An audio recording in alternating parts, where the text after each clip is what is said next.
या गाडीमध्ये पैसे पकडले गेले। नाकाबंदीमध्ये त्यांची एवढी मस्ती वाढली, नाकाबंदीमध्ये ही गाडी पकडली गेली। आणि मला वाटतं मी यायच्या किती वेळ अगोदर हे आले होते इकडे, जवळपास तासभर, मी यायच्या तासभर अगोदर ते इथे पोलिसांनी त्यांना बसून ठेवलं। कारवाई करायची कुठलीही प्रोसिजर सुरू केली नाही। आणि ही गाडी देवगडची आहे, आरोपी दोन्ही आतमध्ये बसलेले आहेत। ते त्यांना फक्त पैसे जमा करून सोडणार होते, त्यांच्यावर कसलीही कारवाई होणार नव्हती। आता झक मारत आम्ही सगळे इकडे आल्यानंतर त्यांना आता झक मारत कारवाई करावी लागणार। आणि पोलीस एक तासभर कशासाठी थांबली होती हे आता पोलिसांना पण स्पष्ट करावं लागेल।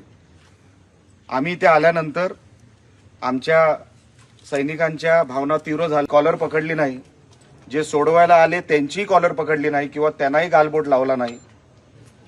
आणि जे पकडले गेले त्यांनाही आम्ही हात लावलेला नाही। पण हे जे मी म्हणत होतो, ह्यांना मस्ती बघा किती आहे। 10 वाजता प्रचार बंद झालेला आहे, आता ही गाडी जवळपास 12 वाजता पकडली आहे। यांचे रोज पैसे वाटायचे कार्यक्रम हे जे होते, हे 1.5 लाख, मी त्या दिवशीपासून सांगतोय, हे अगोदर किती वाटून आले होते ह्याचा अजूनपर्यंत हिशोब मिळणार नाही किंवा मिळालेला नाही। आणि जे राहिलेले 1.5 लाख रुपये आहेत ते पोलीस स्टेशनमध्ये असे आले की आता आम्ही सुटणारच आहोत, आमच्यावर कसलीच कारवाई होणार नाही। हे जे काही प्रकार चालू आहेत आपल्या जिल्ह्यामध्ये, हे कोणाच्या आशीर्वादाने चालू आहेत हे काय मला वेगळं सांगायची काही गरज नाही। पण हे जर आज मी ह्या लोकांना, मी पोलिसांना पण सांगितलंय, आम्ही हलणार नाही। आम्हाला बघायचंय तुम्ही कसली केस आणि कुठल्या कलमांची केस लावता यांच्यावर। आणि तो जो गाडीवाला आहे, ज्याच्या गाडीचा नंबर देखील नाहीये, जो अशीच कोरी गाडी घेऊन आलाय, आता ती स्मगलिंगची गाडी आहे किंवा कुठून बाहेरून आणलेली आहे, त्याच्यामध्ये कुठले धंदे होतात, ड्रग्सचे होतात किंवा दारूचे होतात, आम्हाला माहित नाही। गाडीला नंबर नाही, गाडीची ओळख नाही, आम्ही कसं समजायचं उद्या या गाडीला नंबर आला की ही तीच गाडी आहे।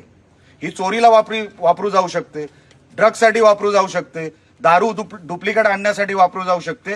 ही गाडी मी सांगितल्यानंतर जप्त झाली आहे, त्याच्या अगोदर ही जप्त झाली नव्हती। ती गाडी तिकडे पोलीस स्टेशनच्या बाजूला उभी होती, कोणी त्याच्यावर लक्ष दिलं नाही। जेव्हा आमचं लक्ष गेलं की गाडीवर नंबर प्लेट नाही, तेव्हा पोलिसांनी आतमध्ये येऊन इकडे ही गाडी लावली।